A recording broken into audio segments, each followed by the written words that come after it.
Have you ever sat in class and had that professor talk way over your head? I mean, use terms and examples that you can't relate to. Well, through my years of college, I've had professors like this.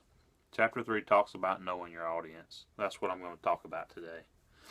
The first example in Chapter 3 it gives is the iceberg model.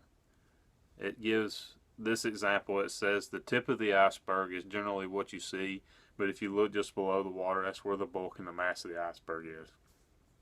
So, what this tells me is if we do a little more research, dig a little deeper, we could get to know our audience. The base we see them sitting out there, but we don't know who they are. So if we dig a little deeper and make a little more effort to get to know them, I think that it could help when we present our topic to them. So how do you get to know your audience? For example, if you're talking to a group of friends about Clemson football, they're probably going to know recruiting, they're going to know jersey numbers of players, they're going to know what positions they play, what high schools they went to. But if you're talking to a group of people that don't know much about sports, you're going to have to take it down to their level, and you're probably going to have to explain to them what an actual position in the football field is. Like, for example, what the quarterback does.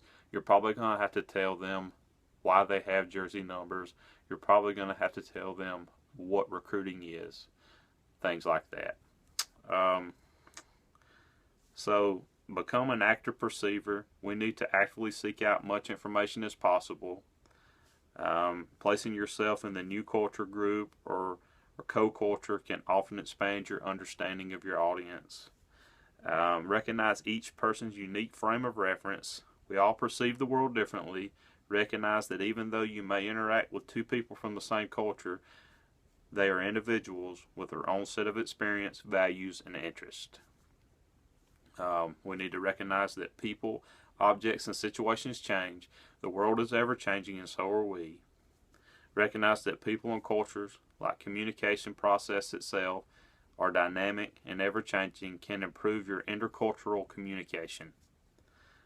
We also need to recognize that your perception or opinion is not the only way to look at something. So keep an open mind when speaking to your audience. So here's a couple things that I wanted to talk about knowing your audience. First thing, how big is the audience? You could be talking to a small class or a large church group. For example, for me personally, I feel like when talking to a smaller group, you can get more personable with them, maybe a little one-on-one and stuff like that. It's just a little more relaxed in a smaller group, obviously. What are their backgrounds, gender, their age, their jobs, education, their interests are some things we could find out about our audience. The world we live in, we need to understand that people come from all different kinds of backgrounds and raising. So you want to be careful. You don't want to offend anyone, especially in the world we live in. Be careful, but to try to know these things about your audience. So do they already know about your topic? And if they do, how much do they know about it already? Obviously, if they do know a little bit about your topic, you could spend less time explaining your specific topic and more time on the basis of it. And I feel like this makes it run a little smoother. Will other materials be presented or available? If so, what are they? And what do they cover and how do they relate to your message? You want to know if you're the only person speaking that day. I think that you wouldn't want to speak on the same topic as someone else. So I feel like that's something you should probably find out. If you are going to speak on the same topic as someone else, maybe you would have time to change it up to still make it interesting for the audience. How much time is allotted for your presentation?